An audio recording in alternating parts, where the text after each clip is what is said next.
Hello, my friends. Hi, it's Sherry dropping by. This is a spontaneous video I wanted to make because I just got off leading a grief group. And one of the things that comes up every time I lead this group, is that our culture doesn't really allow much space for people to express grief. And I don't know if there's someone listening right now who needs to hear this, but I just felt really compelled to hop on and do a quick video just to say that we need to change this. We need to have more space in our culture for people to grieve.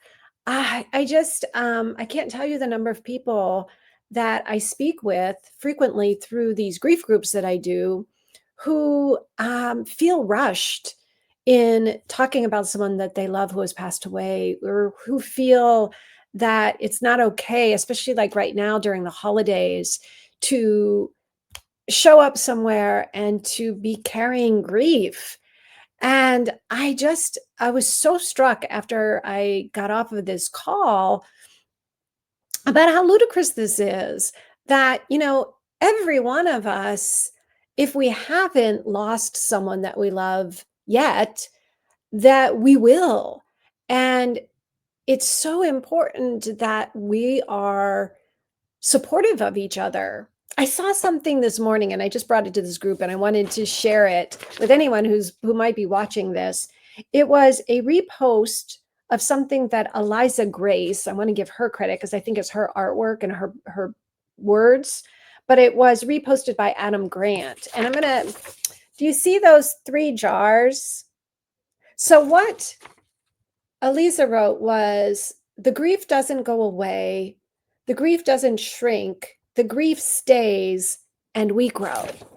So the grief doesn't go away, the grief doesn't shrink, the grief stays, and we grow. And it's something that the group that I lead is with my job with Growth Day. So I call it grief and growth because in my mind, anytime we're allowing ourselves to feel what we feel, anytime we're allowing ourselves to have a human emotion and to connect with others and to process it, to work through it, that's growth. So, sometimes we get on these calls and people just cry, or, we talk about anger, or feeling isolated, feeling abandoned. To me, all of that is part of the process of growth, because what isn't growth is not talking about it. What isn't growth to me is a culture that somehow, like one person shared, that a culture that asks people, could you please leave that at the door before you come to our holiday gathering? That just seems wrong. And it's not that, one of the things that we talked about today is, it's not that you know, when we're grieving, we should attend a holiday party and somehow bring everyone into a, a hard place or a sad place, or like one person said, like, I don't want to be a downer, but it's not that. It's that place of being able to bring it all in. Like, so for instance, one of the things that we talked about was, with the holidays coming, if there has been a recent death, that there's a way to honor that person and to bring that person into the holiday. So when we're all around the Thanksgiving table, that perhaps, like, so I loved this idea that someone had, which was to, have a gratitude moment in honor of so and so. It doesn't have to necessarily even be, about that person, but it could also be, let's tell, like somebody else said, like, you could tell a funny story about that person, or your favorite memory about that person, or what you're most grateful to that person for, which is a way of bringing them into the moment, into the gathering. But it doesn't have to be, again, there's almost not language for it, because I feel like it's not really about, is this happy or is this sad? It's just, we're human beings and there's a whole spectrum of feelings. So I just want to show you this again. and to read you what Adam Grant had written when he reposted this.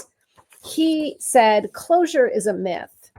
Grief doesn't evaporate, it waxes and wanes. The purpose of grief is not to cause pain, it's to keep memories of loved ones alive and remind us to make the most of our time. Moving forward after loss is not about erasing sorrow, it's about gaining perspective." So he says a lot in just a few words here, but I really love, first of all, that grief doesn't evaporate. And today on our grief call, we were all saying that it's like it's these crazy waves that most people, it's like there's no rhyme or reason to them, and we just ride them out, right, when they come. And that also, when Adam said, it's keeping the memories of our loved ones alive, that's the last thing I want to say right now, is that if you are spending the holidays with someone who is grieving, and maybe that someone's you, right? That it's like to not think like, oh, we can't talk about this because it's going to make people sad. Just to remind you that it's like, more often than not, when someone passes away, people want to say their name aloud, right? People want to talk about them. And it doesn't have to be in like um, a morose way. It can be like, let's bring this person into our gathering in some ritualistic way, or in some memory, or pulling out a photograph and putting it out. But to try to remember that it's likely that someone is grieving right now. And to, because this was the other thing that people were saying, is that, happy holidays, happy holidays, happy, happy, happy is not always that way for everyone. And that as much as we can remember that, and remember to bring our compassion and our empathy and our understanding and our openness to talk about it, to bring it all in, right? That it's like the holidays can be happy, and we don't have to pretend that sorrow and grief aren't also here with us. So that's just what I wanted to share. I loved this. Thank you to Eliza Grace for reminding us that we grow around the grief. And yeah, so thanks for listening. Bye bye.